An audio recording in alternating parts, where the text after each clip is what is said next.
નમસ્કાર, આપ જોઈ રહ્યા છો spark today news. Waghodia road ખાતે આવેલા ગોવર્ધન ટાઉનશીપના બાગમાં એક સમૂહ કથાનું આયોજન નિષાદ પરિવાર દ્વારા કરવામાં આવ્યું હતું, જેમાં 60 જોડાઓએ ભાગ લીધો અને સમાજનું કલ્યાણ થાય તે હેતુથી આ સમૂહ કથાનું આયોજન કરવામાં આવ્યું હોય તેવું નિષાદ પરિવાર દ્વારા જણાવવામાં આવ્યું હતું। ત્યારબાદ ભોજનનું પણ આયોજન કરવામાં આવ્યું હતું અને મહિલાઓ ખૂબ જ આનંદ અને ઉલ્લાસ સાથે ગરબાના તાલે ઝૂમી ઉઠ્યા હતા। સ્પાર્ક ટુડે ન્યૂઝથી નરેશ પરમાર, વડોદરા શહેરના વાઘોડિયા રોડ ખાતે ગોવર્ધન ટાઉનશીપમાં આજે એક નિષાદ પરિવાર દ્વારા એક સુંદર આયોજન કરવામાં આવ્યું છે।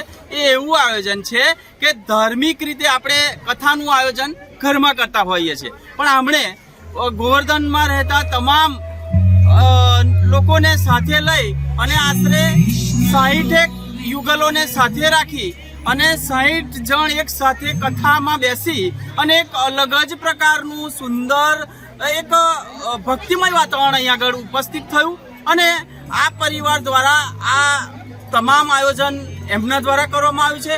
ખૂબ જ સુંદર આયોજન રહ્યું અને આજે સીધી વાત કરીશું આ પરિવારના જ એક બોલો શું હતો આજનો કાર્યક્રમ અને આ એક આપણને આ સાથે કથા કરવાનું આયોજન કરવાનું આ કેવી રીતે આપણને મનમાં આવ્યું? આપણે જય શ્રી રામ, હું રાહુલ નિષાદ।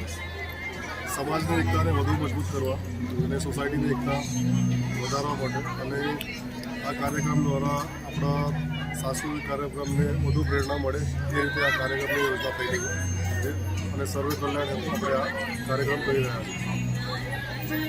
આના સિવાય આપણે કોઈ કાર્યક્રમ હલો, એક એક્ટિવાની ચાવી મળી છે, આપણે ગયા વર્ષે લાલ કિચન છે, કોઈની એક્ટિવાની ચાવી ખોવાઈ હોય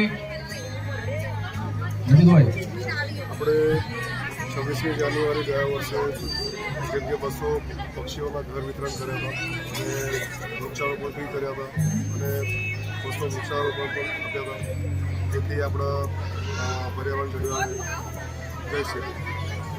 તો આવા સુંદર સામાજિક કાર્યક્રમો જેવા કે પક્ષીઓને જે દાણા મળવા જોઈએ, પક્ષીઓના રક્ષણ માટે એવો આવા કાર્યક્રમો પણ કરી રહ્યા છે। સુંદર આયોજન આજે આ અહીંયા આગળ ગોવર્ધનના અહીંયા બાગ, ગોવર્ધન બાગ તરીકે ઓળખાય છે, ત્યાં કરવામાં આવ્યું। સુંદર રીતે અહીંયા આગળ 60 યુગલો અહીંયા આગળ બેસ્યા અને કથાનો આમાં ભાગ લીધો। આમનો સારો એવો ઉદ્દેશ હતો। આવી જ રીતે તેઓ આવા કાર્યક્રમો કરી અને સમાજને સેવારૂપી કાર્યો કરતા રહેશે। સ્પાર્ક ટુડે ન્યૂઝથી નરેશ।